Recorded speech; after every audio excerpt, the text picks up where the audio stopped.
do homem da nossa terra. Porém, há de se lembrar que essa fala aconteceu há 37 anos atrás. Então é possível que hoje já tenha sido até encontrado, mas naquela época não era, não tinha sido. Agora, sobre o sistema de vida dele, naquele dia ele não falou porque nós não perguntamos. E ele estava muito mais interessado em saber da gente do que nós dele. Nós estávamos assustados e ele não. A senhora viu mulheres na rádio? Vi. Vi sim, tinha. Pelo menos uma eu vi. E, ó, quanta mãozinha, meu Deus. Oi. Fala. Boa tarde, dona Bianca. Primeiro, minhas condolências. Obrigada. Segundo, gostaria de dizer que eu li já os livros da senhora, adorei. Tento até hoje, tentei umas 2 dezenas de vezes conseguir a projeção astral sem sucesso, continuo praticando.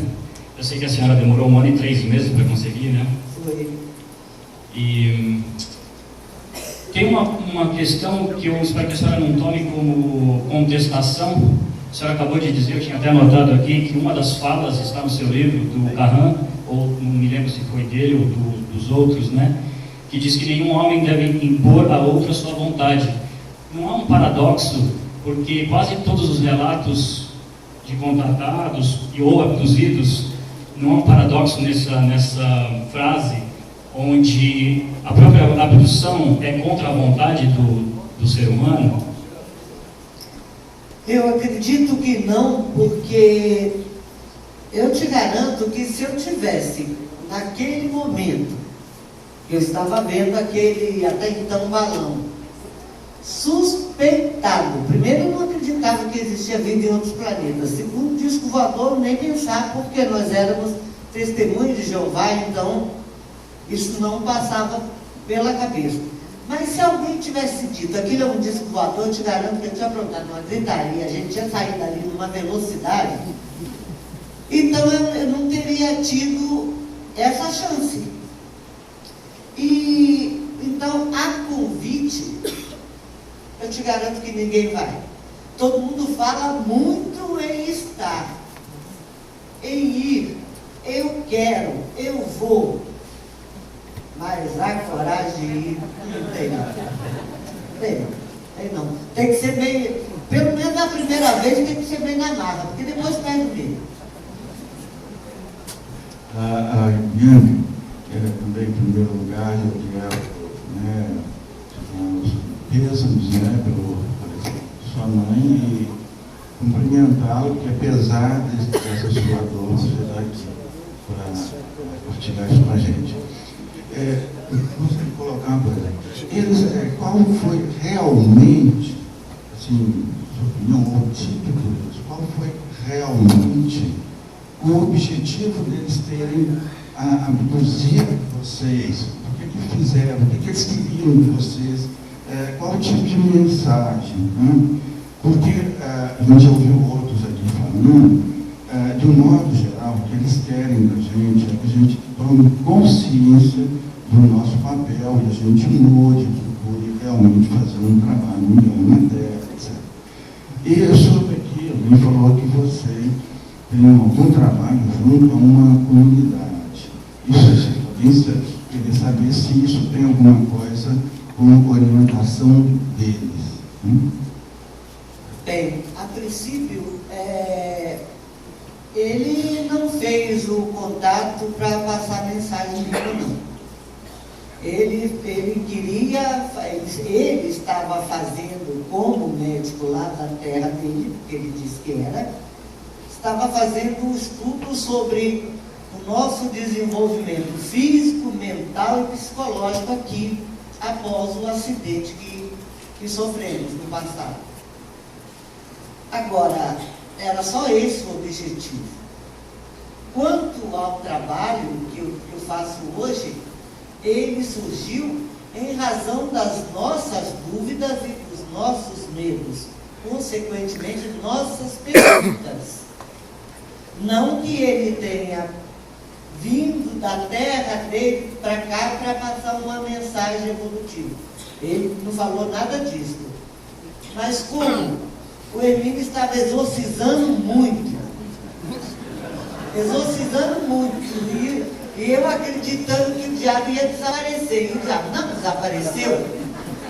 Aí ocorreu o quê? Ocorreram as perguntas. E eu nunca tive a oportunidade de ver aqui na nossa terra nenhum pastor, ninguém que eu conheça, por isso eu estou dizendo que não exista, que acredite tanto em Deus, Deus não, porque Deus é a palavra nossa, força criadora como Carrão.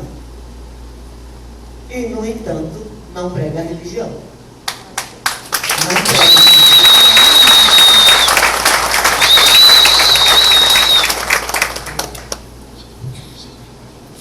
E neste caso, só um instante, aí ele diz que o Criador se manifesta pela própria criação. Nós somos um exemplo da força criadora. Nós estamos aqui. E só por isso nós sabemos que existe uma força maior que nós. Então isso é muito importante. Em cima disso, ele passou uns exercícios que todos querem saber qual a mensagem de Carrão para a humanidade. Ele não me deu mensagem nenhuma para a humanidade. Ele só disse para mim, me respondendo o que eu queria saber. Eu queria saber se existia a morte, se na terra dele existia a morte, se existia dor, se existia isso, aquilo. Exatamente. Então, se existia, eu queria saber. E ele me respondeu, porque lá não existe a morte, porque o ser humano não morre em troca de matéria. Então, foi dentro dessas coisas. Existe a dor? Não, porque a dor faz parte de um problema que nós adquirimos em função do acidente que sofremos. Então, houve um distúrbio no nosso cérebro, uma coisa estragou que nós ficamos com uma sensibilidade fora do normal. Não que nós não tivéssemos, mas ficou fora do normal, e por isso nós sentimos muita dor. Nós envelhecemos, a velhice é doença que nós adquirimos, não é uma causa natural. Isso é um problema degenerativo em função do acidente. Então, tudo isso ele foi explicando. E junto com isso, eu estava sem entender, ele disse, então, saia de tua matéria e verá que tu é a mente que pode ver, que pode sentir, aprender e raciocinar. Então, poderás entender que a matéria é somente uma parte sua e não totalmente você. E aí eu quis aprender como fazer para sair da matéria, porque eu não passava falar. E ele ensinou.